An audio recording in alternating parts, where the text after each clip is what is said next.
Well, good day, ladies and gentlemen, brothers and sisters. This is Pastor Darren Lamont Edwards, lead pastor of United Believers Community Church. Thank you for joining me in this lesson today. I want to help you shut out the noise. Listen, in fact, I want to use this topic. Keep your poise despite the noise. There's a lot of noise going on in our world, a lot of noise going on in your space, your world. Conflict, confusion, chaos is happening, child of God. And I want to help you reduce the noise in your life. I want to use a scripture in Colossians chapter 3, verse number 15 that has these words. And let the peace of God rule in your heart, to which also ye are called to one body, and learn how to be thankful. Let the peace of God rule. That's all I need.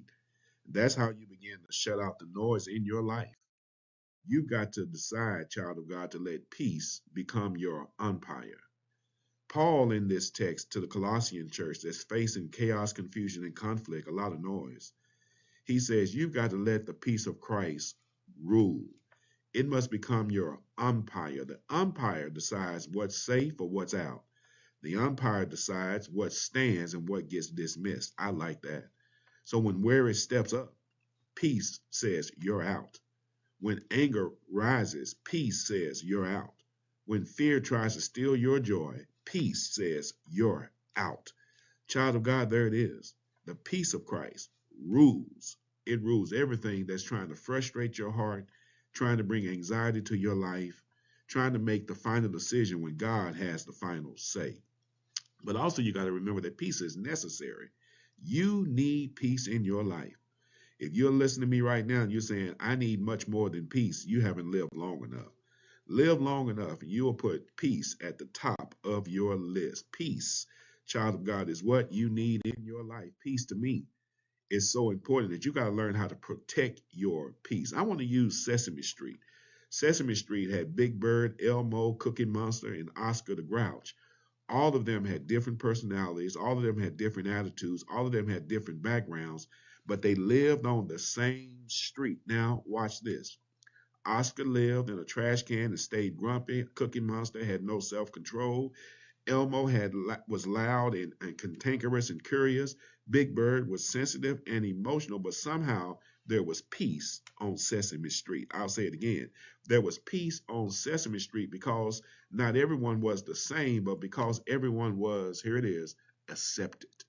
Everyone was accepted. They taught us peace that looks like learning to share. They taught us that peace looks like using words instead of using fists. Peace looks like saying, I'm sorry, and truly meaning it. Peace looks like making room on the street for people who don't look or think like you. Peace wasn't the absence of conflict. They had conflict.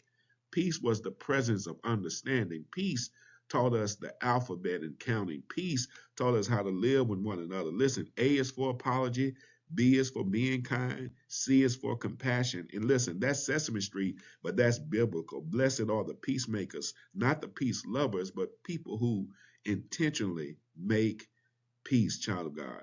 So listen, if Big Bird can live next door to Oscar, and if Elmo can live next door to Cookie Monster, tell your neighbor, we might be different, but we live on the same kind of street. And here it is, peace. Here it is. When I'm thankful for it, peace will help me to praise, and praise pushes back on what's trying to push up on my life. So here it is in the final analysis. I just want you to help. I want to help you shut out the noise. You can shut out the noise in your life because peace and thankfulness walks hand in hand. You got to get it in.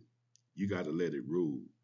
And when you do, joy starts rising, hope starts healing, faith starts flourishing, pressure starts passing away. Peace is what you need. Shut out the noise.